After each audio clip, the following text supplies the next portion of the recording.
This is Othelia Joy of The Othelia Joy Show. So in this upcoming interview, I had the pleasure of interviewing Liberia's Minister of Education, George Werner. So this interview is going to pertain a lot of information regarding our education system in Liberia. So make sure to stay tuned and enjoy the video. And don't forget to share, like, and subscribe to my YouTube channel.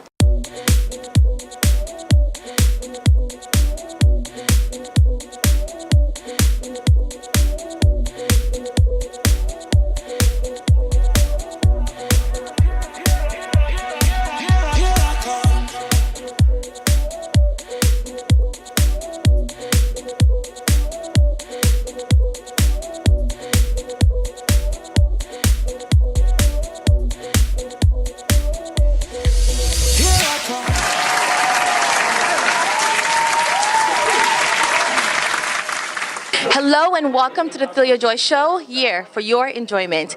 Today I am so blessed to be sitting right next to someone who is so influential to my country, Liberia. I will have him introduce himself.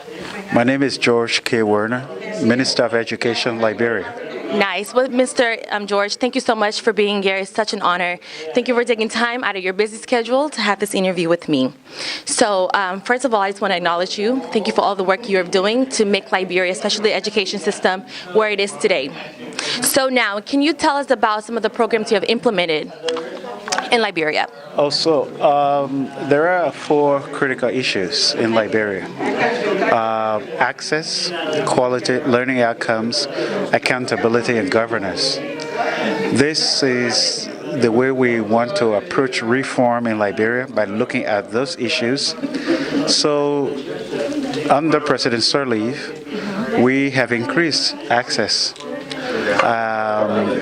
Right now we have at least 1.5 million children in school. Wow. The enrollment gap between boys and girls is just about narrowing, and so we're proud of that achievement. But we're not resting on that. Right. We want to improve quality. Absolutely. We want to improve accountability, and we want to work on our governance systems. So these are the issues that we're looking at the moment. Great. Thank you so much. When you say we want to work on our government issue, can you elaborate on that? What kind of issues do you guys want to work on? So it's not enough to bring a child to school. That child must stay, learn, and graduate. Right. Right now we have only 17% of our teachers who are qualified. You have teachers within the system who have fake credentials that we need to weed out. You have others who need to be retired. Right. You need to interest young people, particularly young people who are studying the sciences. Right. You need to interest them in education. So you need to improve the quality of teaching. Absolutely. By training teachers.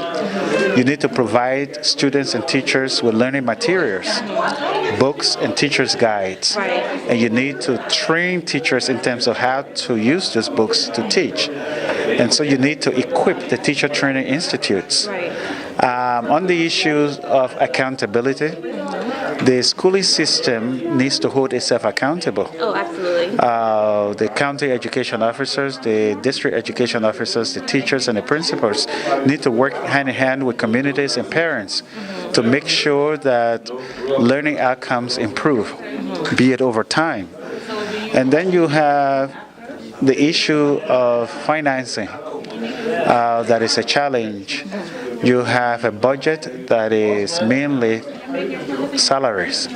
You need to do education programming in a decentralized way so that the counties have more authority in terms of how they educate children. Gotcha.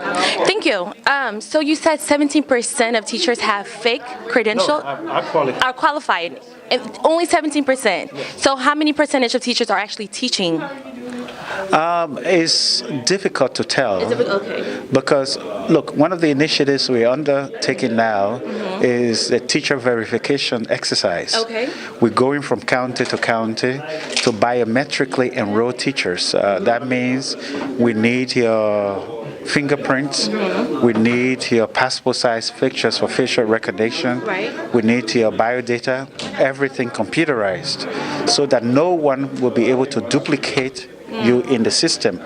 We have a problem with ghost workers. That way we can eliminate that and have a better control of payroll management within the system. So in the end, we will know what we have in terms of number of teachers who should actually be in the classrooms, and what the deficit is to be able to accelerate teacher training and put more teachers in the classroom. Right, because you kind of answered my question. I was going to ask, how did you guys discover those teachers who were working with the fake credentials? Because how does that verify. I know that's. We go through your credentials. One is a painstaking exercise. We have a trained team partnering with USAID and others to be able to go to counties, school by school, community by community, district by district, and interview teachers. You bring all of what you feel make you qualified to be a teacher, and we go through everything. And one of the things we note is if Othelia is signing on to a certificate, we want to know whether Othelia was actually the authority at the time who should have signed on. Yes. So if so those are the things we're looking at. That's smart. That's very smart. So my next question is, tell me about the classroom activities. Each school, is there like a computer lab? Are there internet for the student to have access for research? Well, connectivity is a challenge, but we have several initiatives ongoing. The Liberian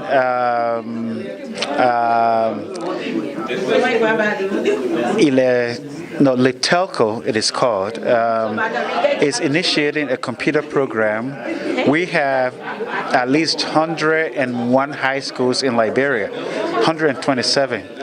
Our hope is within the next 2 years that every school, every high school, will have a computer center. So we've begun with the support of LartTECHDIGITAL to put 50 computers in the school. And we need now to connect this to the fiber optic. We're looking at Google going into Liberia to expand broadband access with the support of the United States Agency for International Development. So all of these things will create access. But you need to educate teachers. You need to change the mindset of students to take advantage of the multiple sources of learning. It's not just access, but how you use the information to do something new that is not only beneficial to yourself, but to the community and to the country as a whole. Perfect. Great answer. So now in another word for curriculum, so what are the textbooks? Are the students using American textbooks? Does the Liberian have their own textbook? Can you tell me more? Yeah. Okay. We have many Liberian authors, and we're using what they write to teach. So for the first time since the end of the Civil War, this year we distributed over 2 million textbooks. So students in grades 1 to 9 do have the textbooks they need, most of them written by Liberians, to be able to read and use within the classroom. As we speak, we just brought in textbooks for grades 10 to 11. And they will be distributed in early March. These textbooks are not just written by Liberians but by West Africans, so that we are in line with what ECOWAS wants for the school system for the region. Nice. And with our education system, is it similar? Would you say it's similar to the American system, or is it completely different? Do we have our own education system as Liberians? The calendar is the American school system calendar, and we did that on purpose because we wanted to take better advantage of the rainy season. As you know, in Liberia we have 6 months of rainfall, heavy rainfall. Yes. And during that time, many students don't go to school. So we have tailored our school calendar September to July to be able to avoid the peak of the rainfall. But the textbooks are mainly Liberian and West African. I like that. That's great. Thank you. Thank you for bringing that knowledge because I honestly did not know. So, Many Liberian authors, and we encourage Liberians to write. right. Much of the writing, though, is in the pre-primary and primary divisions. Right. We want Liberians to write more in terms of the higher levels of education. Right. At the senior high level, 10, 11, and 12. Right now, we're taking advantage of what is in Ghana and Nigeria. But with the junior high schools and early childhood development level, we have many Liberians who are writing, and we're using their... Power to us. That's amazing. I'm so excited to hear that. Oh, that's great. So now another question. You know, there has been some talk about teachers being underpaid. As the Minister of Education, how are you dealing with that? Are you working to increase the salary rate for our teachers? Look, when President Sirleaf began her presidency about 8 years ago, teachers were making around $15. That's 1.5. Right now, the least paid teacher is around $140. To a lot of people listening to me, that's nothing. But within our context and placed in the regional context, that's something. We have a national budget of around $600 million. And given the global downturn in commodity prices, iron ore price down, oil is down, rubber is down. With the economy focused on the extractive industry, we are not doing too well. So we need to retool to the agri sector and to add value to what we produce in the agri sector so that the economy can grow and people can pay revenue so that we can have the money to do the things we need to do. So while we acknowledge that we are not where we are in terms of salaries, we've made progress from $15 to around the average of $140. And that's what we could do, just keep progressing forward, you know? Now let's talk about a very important topic of bribery in the education system. Is that still going on today? Sure, there is. And what are you doing as the minister to stop that? I am a systempreneur. I consider myself so put in place the policies, the laws that are required, and create the systems in according to that policies to eliminate this. So we have the Act, revised Act creating the Ministry of Education. We have the Teachers Code of Conduct. We have the Code of Conduct enacted into law by the legislature. All of these prohibiting malfeasance within the system. So to the degree that we can implement this and hold ourselves again accountable through a stringent monitoring and evaluation system, we'll be successful. Amen to that. Hallelujah, Jehovah, to that. Thank you. So is there any statistics out there about the performance rate in our education? Are we moving forward? Are we improving? What are the statistics? Can you tell me? We're moving forward. Okay. But we are not where we should be. Liberians are smart people. Unfortunately, the system is letting a lot of children down. You would have heard that 100% of those who applied for university entrance failed it, and less than half of those who sat the West African examination exams failed. So we cannot use just test scores alone to evaluate the performance of students. However, that tells us something. So we need to improve learning outcomes across the board for students. Yeah, I was just going to ask, so are they failing due to the teaching? They're not being taught properly? Is it the tests that are too difficult? Multiple issues. There are multiple issues, from parental responsibility, from what we inherited from the war, from lack of quality, which we described earlier. Textbooks were not there. We're just giving them. Teachers were not trained to use the textbooks. We've just begun doing those things. And helping the West African Examination Council to hold itself accountable, to draw up tests that are relevant to what teachers are teaching and students are learning in the classroom.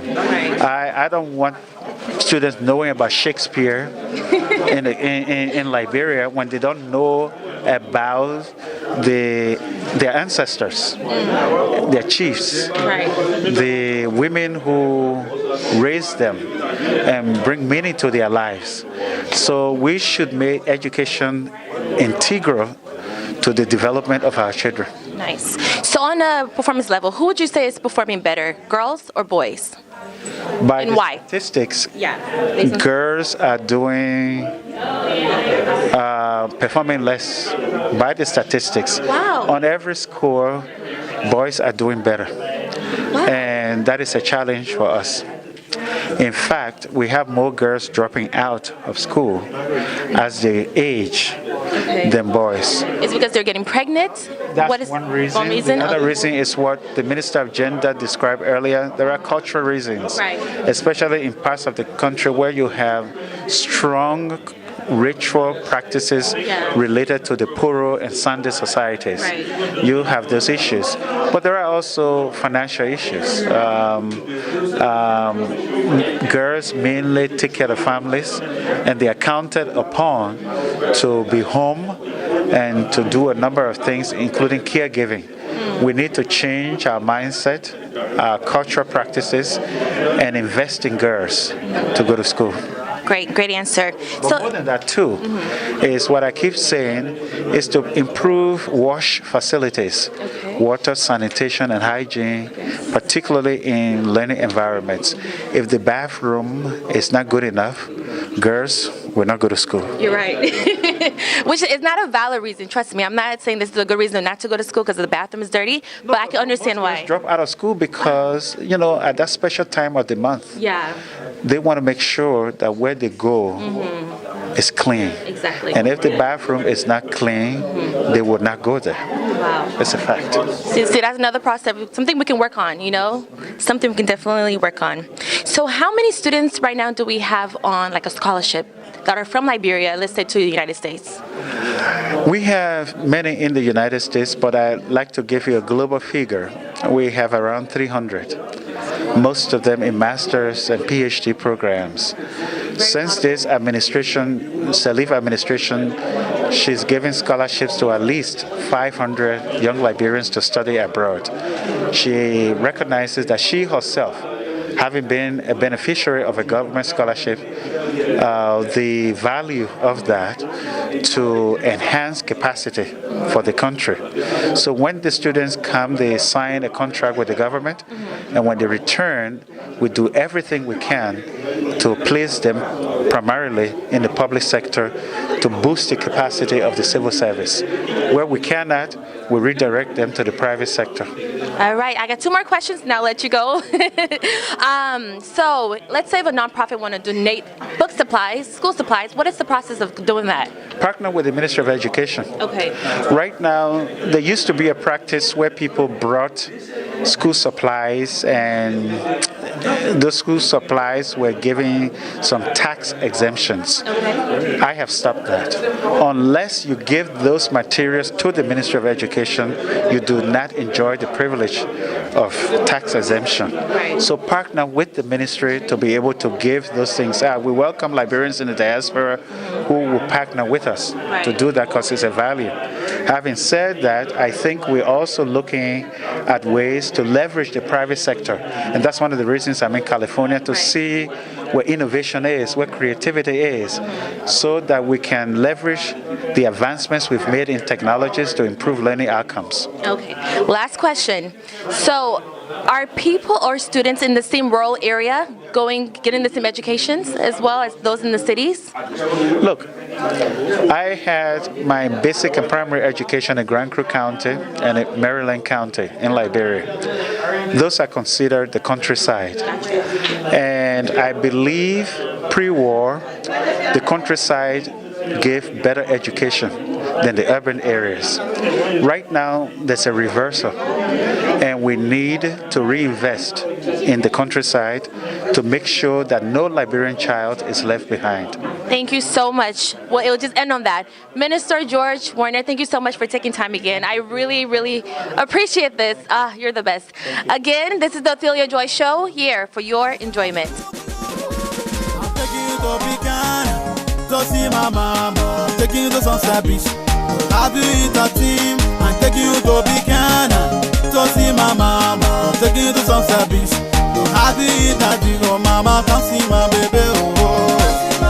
Oh, papa, come see my baby, oh. I said, Joe, come see my baby, oh.